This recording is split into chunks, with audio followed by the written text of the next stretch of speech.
प्यारे मित्रों, नमस्कार। आराध्य जीवन चैनल में आपका हृदय से स्वागत है।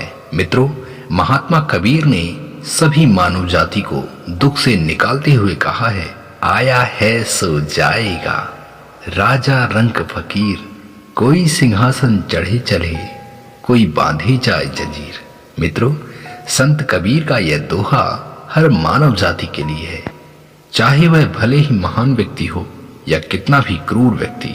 महात्मा कबीर ने जब एक महान व्यक्ति के संसार को छोड़कर चले जाने पर लोगों को रोते हुए देखा तो उन्हें समझाते हुए कहा, हे प्यारे भक्तों, तुम शायद ये भूल गए हो कि संसार में हर जीव अपने पूर्व जन्म तथा वर्तमान जन्म में बंधा हुआ है। अतः इस बंधन के कारण ही सभी को अपने वर्तमान को छोड़ना पड़ता है। इसीलिए जिसने संसार के इस देह रूपी वस्त्र को धारण किया है, उसे निश्चित ही अगले वस्त्र अर्थात अगले देह में कर्म के अनुसार जाना ही पड़ेगा। यही संसार का नियम है। अभी तक बड़े से बड़े महाप्रतापी सूरवीर राजा तक इस मृत्यु से जीत नहीं पाए और ना ही बड़ी बड़ी सिद्धियों को प्राप्त करने वाले सिद्ध संत फकीर इस पर विजय पाए हैं। मित्रों, मृत्यु ही जीवन का एकमात्र अकाट्य सत्य है। ना ही इसे टाला जा सकता है और ना ही इससे कोई भी छिपा है। जिसे इच्छा मृत्यु का वरदान था, ऐसे भीष्म को भी मृत्यु ने विवश कर दिया तथा उसे भी नहीं छोड़ा। मृत्यु से बचने के लिए हिरण्यकश्यप और कंस जैसे तपस्वियों ने कई कई चाल चली, पर वे भी सफल नहीं हुए। अर्थात कहने का अर्थ यही है कि मृत्यु को बल और बुद्धि से टाल नहीं सकते। इसलिए सद्गुरु कबीर कहते हैं कि कोई सिंहासन चढ़े चले, कोई बांधे जाए जंजीर। अर्थात मृत्यु है, इसका ज्ञान जिसे विवेक से हो जाता है, वह निश्चित ही अपने पूरे जीवन में न केवल अपने पूर्व जन्म के पापों को नाश करने वाला कर्म करता है, बल्कि आगे ऐसे ही जन्मों में और न जाना पड़े, इसका बेहद ही ख्याल रखता है। अतः ऐसे मनुष्य जो अपने जीवन में समभाव, समविचार और समदृष्टि से रहते हैं, तो निश्चित ही वो परम गति में होते हैं।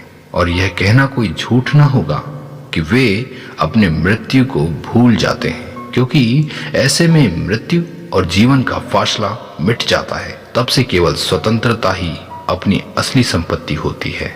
मित्रों, जन्म है तो मृत्यु भी है, और यदि जन्म का हम कोई लक्ष्य बना लें तो हम बंधन में आ जाते हैं, किंतु यदि हम अपना कोई भी लक्ष्य न बनाए तो अपने परम आनंद के स्वामी हो जाते हैं, जिसे स्वतंत्रता कहते हैं। यदि कर्म का लक्ष्य बनेगा तो बंधन होगा, और बंधन होगा तो दुख होगा, और दुख होगा तो दुख को मिटाने का प्रयास होगा, और दुख को मिटाने का प्रयास ही हमें हर कर्म में बांधता है। अतः दया, करुणा और निस्वार्थ भाव का कर्म करें तो संसार में ऐसा कोई कर्म नहीं जो इस अमृत में जीवन को बांध सके। मित्रों, यदि आपका भाव ऐसा रहता है तो निश्चित ही इस कथन को आप विवेक से समझेंगे, और वास्तव में जीवन की अंतिम अवस्था में भी मन प्रफुल्लित रहेगा। मित्रों, यही तो है अमरलोक का सिंहासन, जिस पर भक्त ही बैठते हैं। इस पर भक्त का ही अधिकार है। और यूं कहना कि यह सिंहासन तो तभी मिल जाता है जब मन में निर्भय और निस्वार्थ का भाव आता है। फिर मृत्यु भी जीवन की भांति घटित होती है।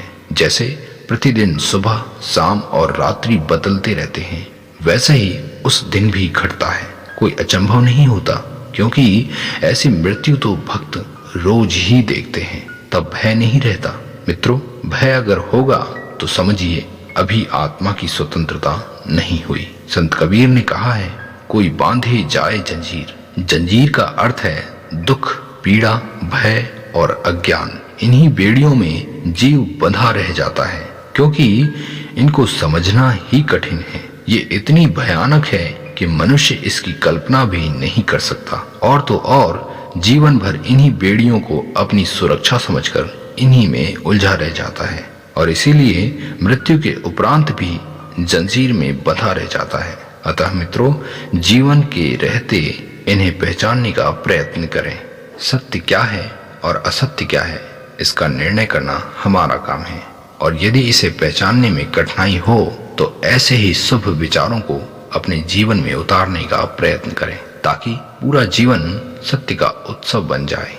मित्रों, आशा है यह वीडियो आपको पसंद आई होगी। यदि हाँ तो वीडियो को लाइक करना न भूलें। अपने विचारों को हमें कमेंट करके जरूर बताएं। मित्रों, अपने आराध्य जीवन चैनल की सत्यवाणियों से जुड़े रहने के लिए आपका बहुत बहुत धन्यवाद। मिलते हैं अगली प्रेरणादायक दिव्य वाणी में। तब तक आप अपने दिव्य ज्ञान ज्योति को जलाए रखें। इन्हीं शुभ मंगल कामनाओं के साथ हमें आज्ञा दें। नमस्कार, धन्यवाद, जय हिंद, वंदे मातरम।